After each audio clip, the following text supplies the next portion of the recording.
नमस्कार साथियों, मैं डॉक्टर राजीव सिंह अपने चैनल अनुभूति में आप सबका एक बार फिर से स्वागत करता हूं।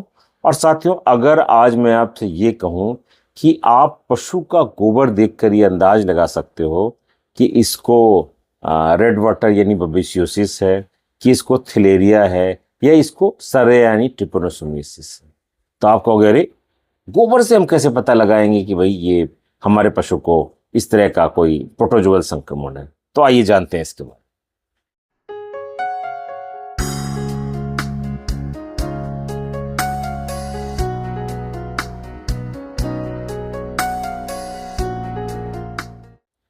साथियों, अब इससे पहले कि मैं अपनी चर्चा को आगे बढ़ाऊं, मैं अपने सभी दर्शकों से, सभी साथियों से रिक्वेस्ट करूंगा जो भी इस चैनल पर नए हैं या जिन्होंने अभी तक इस चैनल को सब्सक्राइब नहीं किया, तो वो इस चैनल को सब्सक्राइब कर दें और इस जानकारी को ज़्यादा से ज़्यादा शेयर करें। तो साथियों, आज हम बात कर रहे हैं प्रोटोजोअल डिजीज़ के बारे में। प्रोटोजोअल डिजीज़ डेयरी इंडस्ट्री के लिए किसी टेरर से कम नहीं है। ट्रिपैनोसोमियासिस यानी सर्रा, बब्बीसियोसिस, रेड वाटर डिजीज जिसे हम बोलते हैं, जिसमें यूरिन में खून आने लगता है, और एनाप्लाज्मोसिस, तेज बुखार आता है, पशु कमजोर होता जाता है, किसी दवा से वो बुखार टूट नहीं रहा है। और लास्ट में बात करेंगे थिलेरियसिस की। थिलेरियसिस ऐसी बीमारी है जिसमें तेज बुखार आता है और आपका पशु बिल्कुल बदहाल हो जाता है। कई बार इतना ज़्यादा इसमें वीकनेस आ जाती है कि पशु कमज़ोर होकर उसकी डेथ। तो इस तरह की ये 4 इन्फेक्शन जो है पशुओं में बहुत आम है। तो अगर हम इनके डायग्नोसिस की बात करें तो इसका असली डायग्नोसिस तो है कि भाई आप ब्लड टेस्ट करें और आप चेक कर लें कि भाई पशु को कौन सा इसमें संक्रमण है। लेकिन फील्ड कंडीशन में हर बार ये नहीं। आज मैं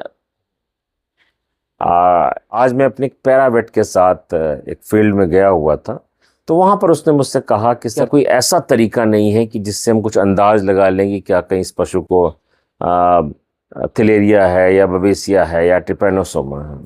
तो मेरे दिमाग में आज फिर ये आया कि मैं इस टॉपिक पर एक वीडियो बनाऊं। प्रोटोजोअल डिजीज़ में गोबर के, पशु के गोबर का भी एक पैटर्न है जिसको तमाम प्रैक्टिसिंग क्लिनिशियन ने देखा होगा। सबसे पहले हम बात करेंगे बब्बीसियोसिस की, यानी रेड वाटर डिजीज़ की। रेड वाटर डिजीज़ में क्या होता है, पशु को बुखार आता है, उसके बाद कुछ दिन बाद, 1 या 2 दिन बाद ऐसा होता है कि उसकी यूरिन में अचानक ब्लड आने लगता है। तब तो एकदम क्लियर हो जाता है कि भाई इसको रेड वाटर है। लेकिन अगर हम इस बीमारी में पशु के गोबर का पैटर्न देखें, गोबर करने का पैटर्न देखें, तो हम ये देखेंगे कि पशु का जो एनल इंस्फिंक्टर है, जो उसका गोबर करने वाला जहाँ पर रास्ता है, उसमें इस तरह से उसकी मसल्स की कॉन्ट्रैक्टिबिलिटी ऐसी हो जाती है कि वो अध खुला सा रहता है। तो जब उससे क्या होगा, पशु जो गोबर करता है वो हल्का पतला गोबर है, उसमें कई बार म्यूकस के लेयर भी है, और वो बिल्कुल जैसे एक पाइप के शेप में निकल रहा है। कई बार क्वाइल्ड सा भी है और पाइप के शेप में वो फीसेस निकल रही है। उसको स्टेम पाइप या क्ले स्टेम पाइप फीसेस भी बोलते हैं, कि भाई वो एकदम पतला पाइप जैसा गोबर पशु कर रहा है। तो ये तो बब्बीसियोसिस की पहचान है। तो क्या इससे हम श्योर हो जाएंगे कि बब्बीसियोसिस है? नहीं। ऐसा ही पैटर्न, ये जो स्टेम पाइप वाला फीसिस है, गोबर है, ऐसा ही सेम पैटर्न दिखाई देता है लीवर फ्लूक्स डिजीज में।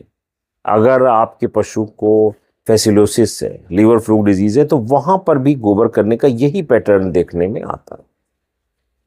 तो देखिए, 2 बीमारियां हो गई। तो अगर इस तरह की फीसिस दिख रही तो या तो हम उस पर बब्बीसियोसिस पे शक कर सकते हैं, या फिर हम उसको लीवर फ्लूक के लिए सस्पेक्ट कर सकते हैं। अब अगर कोई पूछे कि भाई हमारे पशु को पतला डायरिया हो रहा है, उसमें खून आ रहा है, तो क्या इसको सर्रा हो सकता है? बहुत कम चांसेस। तेज बुखार आ रहा है और अगर गोबर में खून आ रहा है, डायरिया विद ब्लड है, तो ये थिलेरिया हो सकता है। थिलेरिया में डायरिया भी होता है और उस डायरिया में ब्लड भी बनता है। तो ये थिलेरिया क्या फीचर हो गया कि भाई एनीमिया है और पशु के लिम्फ नोड जो है वो फूले हुए हैं, उनमें स्वेलिंग है, और साथ ही साथ उसमें डायरिया भी दिखेगा आपके पशु में, और डायरिया के साथ उसमें ब्लड भी।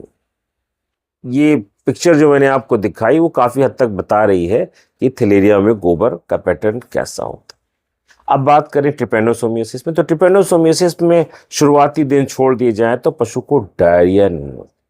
उसका फीसिस जो होता है वो सॉलिड होता है, और कई बार उसमें ऊपर से म्यूकस की लेयर शाइनिंग भी दिखाई देती है, जैसे कीटोसिस के केसेस में दिखाई देती है। तो उस तरह का गोबर जो है वो ट्रिपैनोसोमियासिस में दिखाई देता है।